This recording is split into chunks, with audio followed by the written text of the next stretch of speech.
ఇక IPS అధికారిపై rowdy sheeter దాడి ఇక ఎట్లా అయిపోతా ఉన్నాయి అంటే వాడికి పోలీసులు అంటే భయం లేదు, ఎస్పీలు అంటే అసలే భయం లేదు, చట్టాలంటే మనకి గౌరవం లేదు. ఎందుకు అంటే రౌడీ షీటర్ అన్నటువంటి ఇమీడియట్గా శిక్షలు కనుక కరెక్ట్ ఉన్నట్టయితే ఉంటే వాడు ఒక దొంగతనం 2 దొంగతనాలు ఇటు అంటే ముఖ్యంగా దొంగతనం చేయడమే అది పెద్ద నేరం. ఒకవేళ కనుక వాడు ముందుగానే దొంగతనం చేసింది గుర్తించిన తర్వాత మొదలే వానికి పైన తగినటువంటి శిక్ష వేసినట్టయితే వాడు ఇంకోసారి అడ్డుపోడు. ఇప్పుడు దొంగతనం మెడలకెళ్ళి మహిళ మెడల్లోకి వెళ్ళి పుస్తకాల దాడుకు గుంజుకొని పోయింది అనుకుందాం. ఏమైతుంది వాడిపోయినా 4 రోజులు అడ్డుపోతాడు, ఇటు వస్తాడు వాడు. అట్లా ఛాయ్ దాకా వచ్చినంత చెప్పట్ల వాడు అడ్డుపోతాడు, ఇటు వస్తాడు. వాడు నెక్స్ట్ ఏం చేస్తాడు? వాడు సేమ్ అదే మళ్ళీ అదే. కాబట్టి ఈ రౌడీ షీటర్లు అంతా కూడా రాటు తేలిపోతా ఉన్నారు. అడ్డొచ్చినటువంటి వ్యక్తులందరూ కూడా మట్టి పెట్టడమే ధ్యేయంగా వాళ్ళు పనిచేస్తారు. చూసుకోవచ్చు, ఒక ఐఏఎస్ అధికారి అయినటువంటి చైతన్యని కత్తితో పొడిచేందుకు ప్రయత్నం చేసినాడు. ఐపీఎస్ అధికారి పైన అట్లా చేసి ఐపీఎస్ అధికారిపై రౌడీ షీటర్ దాడి. సెల్ ఫోన్ దొంగలను వెంబడిస్తున్న క్రమంలో హైదరాబాద్ చాదర్ ఘాట్లో ఘటన. డీసీపీ చైతన్య, ఆయన గన్మెన్కు గాయాలు. గన్మెన్ తుపాకీతో దొంగలపై డీసీపీ కాల్పులు. పట్టుబడిన ఓ దొంగ, మరొకరు పరారు. ఆయన ధైర్యానికి హ్యాట్సప్ చేస్తా ఉన్నారు చాలా మంది. ఎందుకంటే దొంగ తప్పించుకోపోతుంటే కూడా ప్రాణాలు పోయిన లెక్క అంటే ప్రాణాలు తీసేందుకు అవతల వ్యక్తి ప్రయత్నం చేసినా కానీ ఎక్కడ కూడా జంకకుండా వెళ్ళి ఒక్కరినైతే పట్టుకోవడం జరిగింది. ఇక వాడేవాడు దాడి చేసినటువంటి ఆన్సర్ వాడే డీసీపీ చైతన్య కుమార్. ఇతను చాదర్ఘాట్ నిజామాబాద్లో సిసిఎస్ కానిస్టేబుల్ హత్య ఘటన మరొక ముందే రాష్ట్ర రాజధానిలో ఓ ఐపీఎస్ అధికారిపై దాడి జరిగింది. సెల్ ఫోన్ దొంగతనం చేసి పారిపోతున్న 2 దొంగలను పట్టుకునేందుకు యత్నించిన Hyderabad south east zone DCP Chaitanya Kumar ఆయన గన్మెన్ పై దొంగలు కత్తితో దాడి చేశారు. దీంతో డీసీపీ తుపాకీతో కాల్పులు జరిపారు. డీసీపీ కాల్పులో గాయపడిన మహమ్మద్ ఉమర్ ఆన్సరీ అనే రౌడీ షీటర్ను పోలీసులు అదుపులోకి తీసుకోగా మరో దొంగ పరారయ్యారు. డీసీపీ చైతన్య పోలీస్ కమిషనరేట్ లో శనివారం సాయంత్రం జరిగిన ఓ సమావేశంలో పాల్గొన్న తర్వాత తన కార్యాలయానికి బయలుదేరిండు.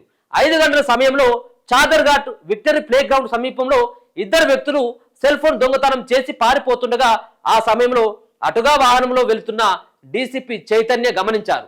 దీంతో తన గన్మెన్ మూర్తితో కలిసి ఆ దొంగలను వెంబడించారు. విక్టోరియా ప్లే గ్రౌండ్ వెనుక ఉన్న ప్రాంతానికి వెళ్లేందుకు యత్నించిన దొంగలు ఓ భవనం పైకి ఎక్కి గ్రౌండ్ లోకి దూకేందుకు ప్రయత్నించారు. కానీ తప్పించుకునేందుకు మార్గం లేక పోలీసులపై కత్తితో దాడికి దిగారు.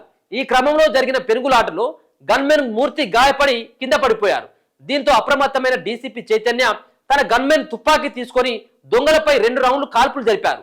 ఈ కాల్పుల్లో ఆ దొంగల్లో ఒకరి చెయ్యి, కడుపు భాగంలో గాయాలై కుప్పకూలిపోయాడు. మరో దొంగ తప్పించుకొని పారిపోయాడు.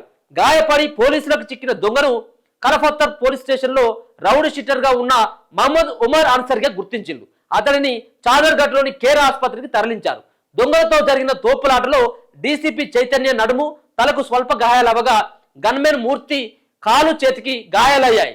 వీరిద్దరికి కేర్ ఆసుపత్రిలో చికిత్స అందిస్తున్నారు. ఆ తర్వాత సోమాజిగూడలోని మరో ఆసుపత్రికి తరలించారు. కాగా డీసీపీపై దాడి ఘటన తెలిసి ఘటనా స్థలానికి చేరుకున్న Hyderabad police commissioner Sajjanar, south central zone డీసీపీలు స్నేహ మోహరా అలాగే శిల్పవల్లీలు పరిస్థితిని సమీక్షించి వివరాలు సేకరించారు.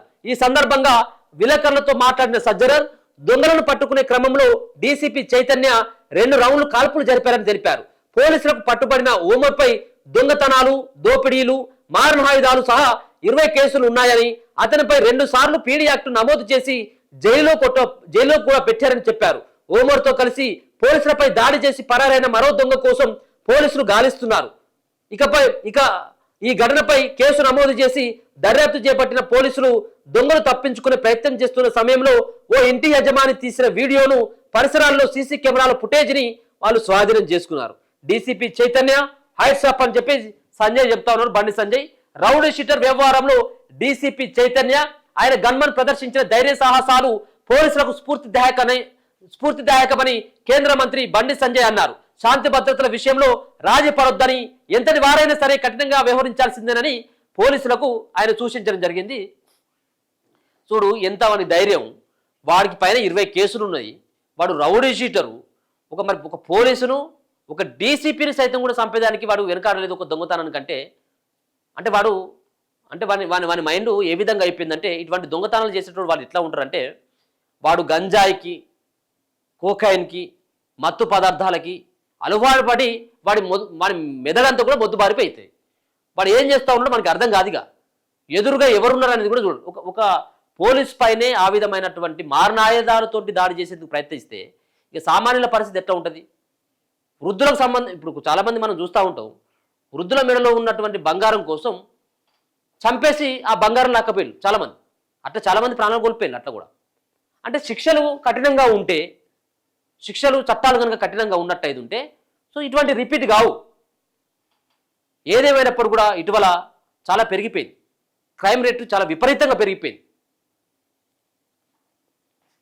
సో ఇది ఐపీఎస్ అధికారి పైన రౌడీ షీటర్కు సంబంధించినటువంటి దాడి.